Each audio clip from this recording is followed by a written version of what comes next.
So we have a pretty wild situation going on right now. TMZ recently dropped a documentary on 9/11 because allegedly there was a fifth plane. Yeah, crazy stuff, man. Crazy stuff. In this first clip I'm about to show you, it is a clip of the flight attendants discussing some weird, suspicious passengers that happened to be on the plane that day. Let's dive in.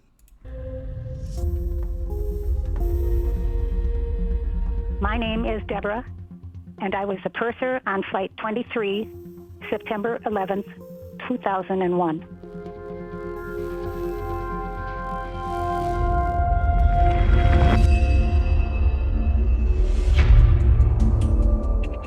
I had 4 people board the aircraft in first class.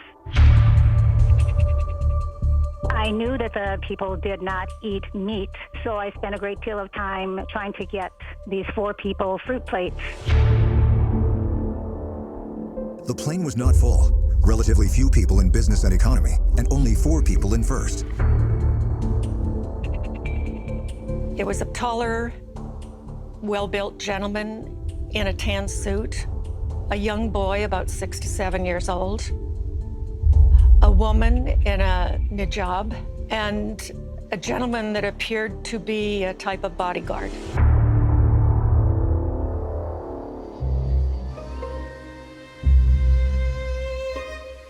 My name is Sandy Thorngren. I was a flight attendant on Flight 23 on September 11th, 2001. I was working in the business galley. I had gotten out, walked down the aisleway going up to first class, and I noticed there were 4 people in first class. What struck me at that time was there was a woman wearing a burqa. I figured it was a woman because that's who wears that. The opening of the headdress was very tight, and you could barely see his eyes. I did explain to our purser that I thought that wasn't a woman, it was actually a man. I was absolutely convinced it was a man. Absolutely. There was no doubt in my mind. It was a man, and I could tell by the size of his hands. He had hair on his hands. It was definitely a male underneath that burqa.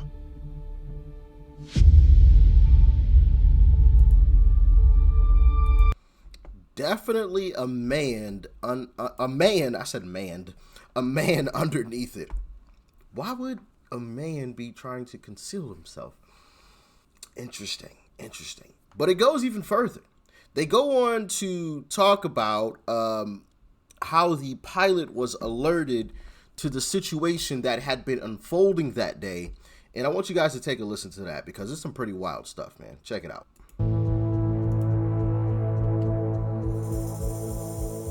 My name's Edward Ballinger. I'm an aircraft flight dispatcher for United Airlines. So my job was to get the airplanes for my company safely to their destination.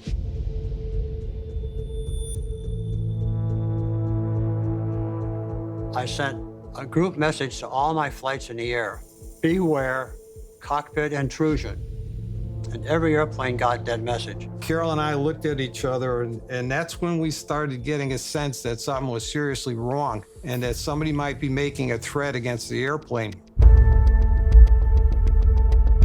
We used our suitcases and wedged them between the door into the cockpit and a bulkhead so that basically the only way anybody can get in the cockpit from that point out would be literally to break the door down. We have a couple items in the cockpit that we could use as weapons. One is a fire extinguisher, which I gave to Carol, and I said, if somebody does break through that door, hit him in the face with it. We also have a crash axe for ripping out panels in case of a fire. And I was going to take care of anybody that made it through the door. The next thing I remember was my first flight attendant called me, on our intercom and said, I don't know what's going on, but I just want to let you know we have 4 guys sitting in first class, and it just seems a little strange. By this time, passengers and crew were frantically dialing family members, telling them they were okay and desperately seeking information.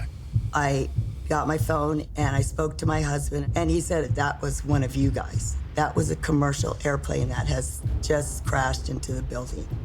And I spoke to the captain, and he said, everyone get in your seats, make sure this cockpit, no one comes near it. It's got to be secure.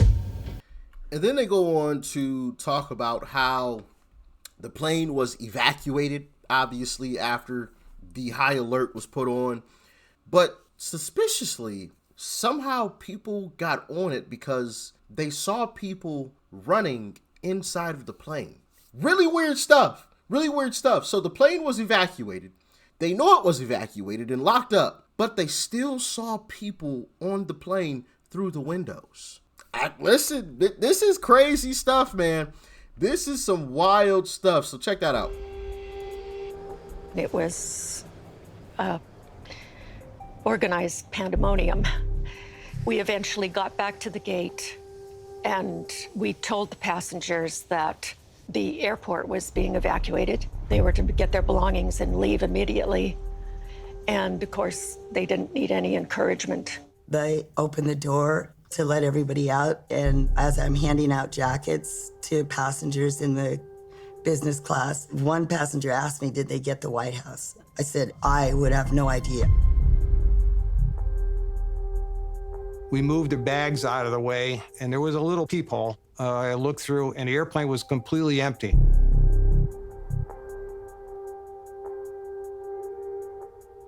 All I saw was a United mechanic waiting for me, and when I opened the door, he says, all right, guys, you'll have to get off the airplane. I've been ordered to lock up the airplane. So we did just that.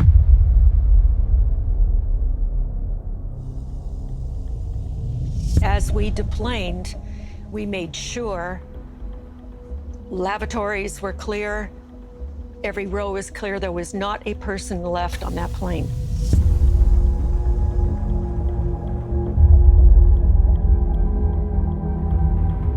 So the plane was empty and locked. The airport was being evacuated. No one knew if Kennedy Airport itself would become a target, so people were scrambling. And that's what made an observation from below extremely suspicious. People on the ground, baggage people or somebody that worked on the ground there, saw people running in the aircraft.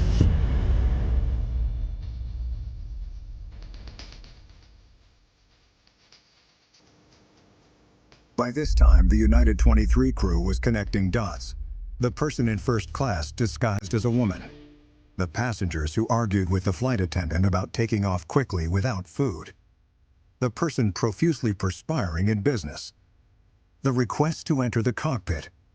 The reference to terrorists hitting the White House. The 2 mysterious people who were seen in the cabin after the plane was fully empty and the door locked. There were a lot of dots. So A whole lot of dots. Someone sweating profusely. Someone asking about getting access to the cockpit. Asking about if the White House was targeted. Weird stuff going on. Some really weird stuff.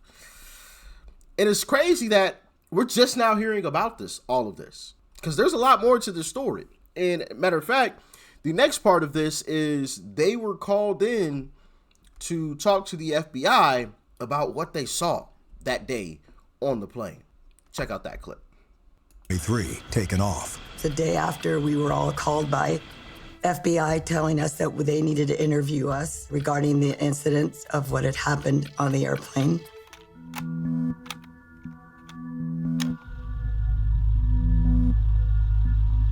We ended up getting interviewed by the FBI, and they came to our hotel rooms and individually talked to us.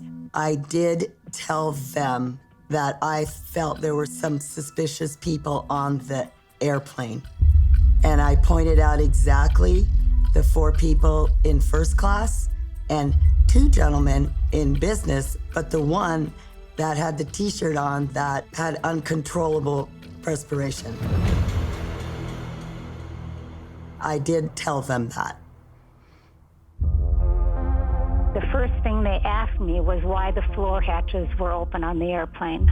I know there was a hatch in the floor forward of my seat at door 1 left.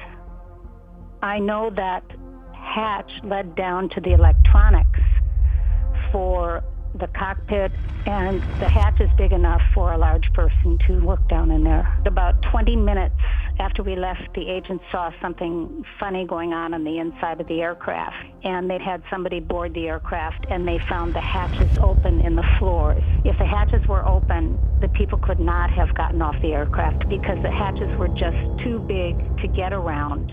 They had to be opened after everyone had gone off the aircraft.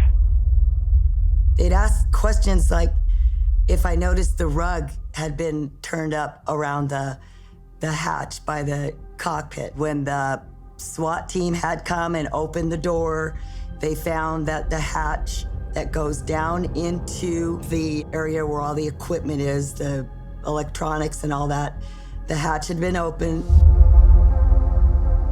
When I was talking to the FBI and they told me those floor hatches were open, I couldn't breathe. I tried to figure out how those hatches could be opened unless there was somebody down in the electronics area, and they opened it after we left the aircraft. Maybe somebody was trying to get on the airplane without being noticed, and it could possibly be that there was evidence on the airplane they wanted to get rid of, whether it be box cutters in the seats or knives or weapons. I have no idea. But somebody could have entered the airplane through the electronics bay up into the cabin and removed whatever evidence they wanted to and then simply left the airplane. Crazy to think about. And there's so much more. So if you guys want to check that out, shout out to TMZ for uploading that. But they go on to talk about even more. They explain, where that hatch is, and that hatch could easily be accessed from underneath the plane. So all someone has to do is just pull down a little tab underneath the plane. The bottom piece falls out. You hop in. You would hop up into.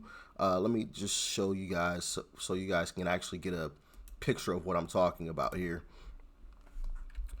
So once you open the hatchet at the very bottom of the plane, so if you're outside of the aircraft and you're standing on the tarmac, underneath the plane, there's a hatchet down here at the bottom. Okay, and you would hop up into this area where all the electronics are, and if you climb up this ladder, here's another doorway that you hop up into the actual cabin area of the plane.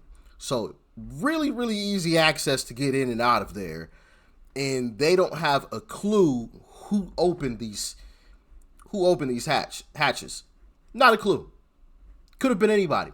They're legitimately could have been, a couple of guys. This room seems like a big enough room to at least fit 2 guys, maybe 3, depending on how small they are or how big they are. This room looks like it could fit 2 or 3 guys in here that could have just been hiding out in wait, right? Because they also go on to talk about how one of the plane directly next to that plane that they were all on, they found some weapons on. So in the numbers, the tail numbers were like 1 number off. So they were kind of thinking maybe they put the weapons on the wrong plane and they just got lucky, and the plane and they didn't take off. So that was another way they got lucky, even though one of the guys was trying to rush them to get off the tarmac and get in the air. Man, this is all some crazy stuff.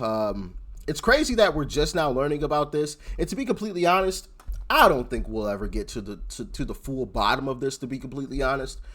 Not because, Uncle Trump is a liar.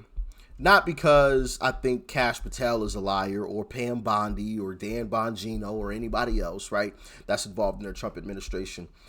But because I think documents and evidence has been destroyed. I mean, think about it from a logical perspective. If I were one of them, meaning one of these corrupt individuals, one of the Uniparty, one of these elitists, why wouldn't I just destroy the evidence before Donald Trump ever takes control? As soon as I saw Donald Trump won the election, all right, time to start destroying things. We got plenty of time. Like, that just makes way too much sense to me. I've got months to destroy this evidence. Months. And it's gone once it's destroyed. Just gone. I'm taking hard drives. I'm taking everything, any documents, any photos. Now, I'm not destroying everything. I don't want to make it completely obvious, but I'm destroying enough to make it sound and seem as if nothing actually happened. You know, things were on the up and up. You know, that's what I personally feel. Do I have any evidence to that? No, of course not. I'm just putting two and two together, right? I feel like I'm using a little bit of common sense here, but what do y'all think, man? Let me know. Do you think we'll actually get to the bottom of it, or do you think I'm correct in my thinking? Do you think we won't ever get to the bottom of it because things have been destroyed? And I said this right after Trump had won. I was like, yeah, they're probably in there destroying documents. At least if I were one of them, which I never would be, but if I were one of them and I put myself in their shoes, that's what I would have been doing. I'm destroying everything. You can go in here and you can expose anything and everything you want to, but you're not going to expose us because those documents, that evidence is gone. Good luck, you know? Like I said, get in the comments. Let me know what y'all think, man. This is some crazy stuff. Shout out to TMZ once again. But yeah, y'all stay safe out there. Peace and love. I'm out.